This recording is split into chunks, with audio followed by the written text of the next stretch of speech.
सिंध में ट्रांसपोर्टर्स को लॉकडाउन खत्म होने तक इजाज़त ना देने का फैसला। कराची, सिंध हुकूमत ने सूबे में इंटरसिटी और इंट्रा सिटी ट्रांसपोर्ट को लॉकडाउन खत्म होने तक चलने की इजाज़त ना देने का ऐलान कर दिया। वज़ीर ट्रांसपोर्ट ने कहा है कि लॉकडाउन खत्म होने तक ट्रांसपोर्ट को चलने की इजाज़त नहीं दी जाएगी।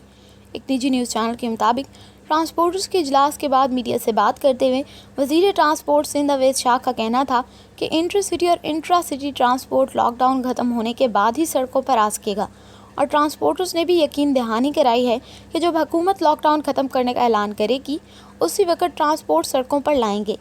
अवैस शाह ने कहा है कि ट्रांसपोर्टर्स ने बहुत मुश्किल हालात में सिंध हुकूमत का साथ दिया है, बहुत जल्द ट्रांसपोर्टर्स के लिए अच्छे ऐलानात करेंगे। हुकूमत ने हर सेक्टर का ख्याल रखा है और ट्रांसपोर्टर्स को भी रिलीफ दिया जाएगा। ट्रांसपोर्टर्स के तमाम मुतालबात सिंध काबीना में पेश करेंगे और सिंध हुकूमत ट्रांसपोर्टर्स की हर मुमकिना मदद करेगी। सूबाई वज़ीर ने कहा कि गुड्स ट्रांसपोर्ट के ऑपरेशन को भी जारी रखना चाहते हैं, ताहम गुड्स ट्रांसपोर्ट को भी SOP के तहत चलना होगा। लॉकडाउन के दौरान भी गुड्स ट्रांसपोर्ट जारी रखा और उन्होंने जिम्मेदारी का मुजाहिरा किया।